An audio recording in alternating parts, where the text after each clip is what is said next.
Wel, chafodd y cwmni Cymru Exploration ddim look o gwbl yn Senghennydd, ac ers deufis bellach mae'r holl beiriannau anferth wedi cael eu symud ar draws gwlad 20 milltir, yma i hen dip glo y coegnant i'r gogledd o Maesteg.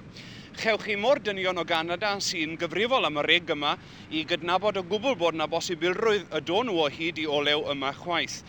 Ond mae yna sybrydion o gwmpas tre Maesteg i bod nhw wedi taro'n lwcus, ac yma gobeithio'n pawb yma yn Nyffryn Llynfu yn uchel iawn.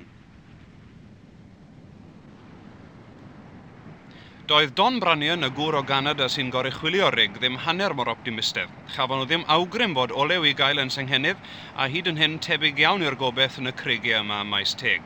Deufis ers iddyn nhw ddechrau drilio ar yr hen dip glo yn y fan hyn, maen nhw wedi cyrraedd dyfnder o 6,000 o drodfeddi, sef ymhell dros filltir i lawr, a'r disgwyl ar hyn o bryd yw y byddan nhw yma am ddeufis arall.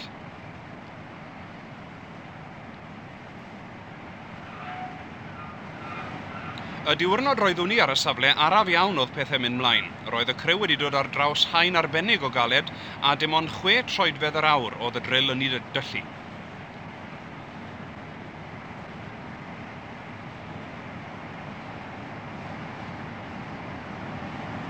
Gwaith bydr a chaled yw'r drilio yma, 2 shifft yn gweithio 8 awr yr un, round y cloc, bob dydd o'r wythnos.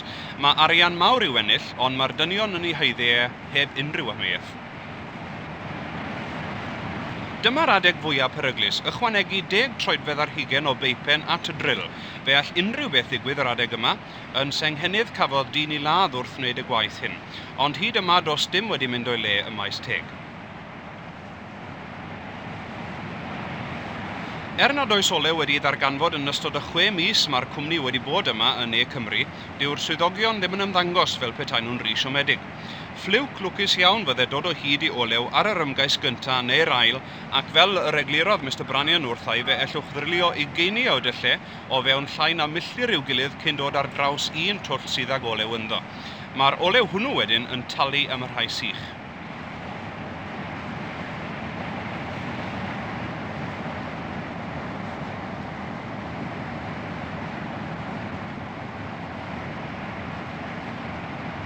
Hynny, dos gan Cymru Explorations ddim cynlluniau i ddrilio'n unman arall yng Nghymru ar ôl gorffen yma Maesteg. Ros y ffin i ganolbarth Lloegr maen nhw'n mynd nesaf.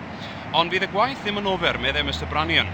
Fe fydd y 6 mis wedi rhoi gwybodaeth werthfawr iddyn nhw o holl ddaeareg y cymoedd, ac mae hynny'n werth chweil, hyd yn oed petai nhw ddim yn dod o hyd i ddiferun o olew. Gweithaf gobeithio'n pobl Maesteg felly anhebyg iawn i ni o weld driliau olew parhaol yn edrych i lawr ar olwynion pwll y coegnant. Fe all popeth newid wrth gwrs, pe bai drilwyr yn taro'n lwcus o fewn y deufis nesaf. Dyn nhw ddim yn meddwl y byddan nhw, ond rhan o swyn a'r hamant y busnes wrth gwrs yw'r ffaith y gall popeth newid o fewn eiliad, ac y gall Maesteg ddod yn ganolfan olew dros nos. Dyna mae pawb yn ei obeithio, ond dyw hi ddim yn debyg iawn, mae arnau ofn.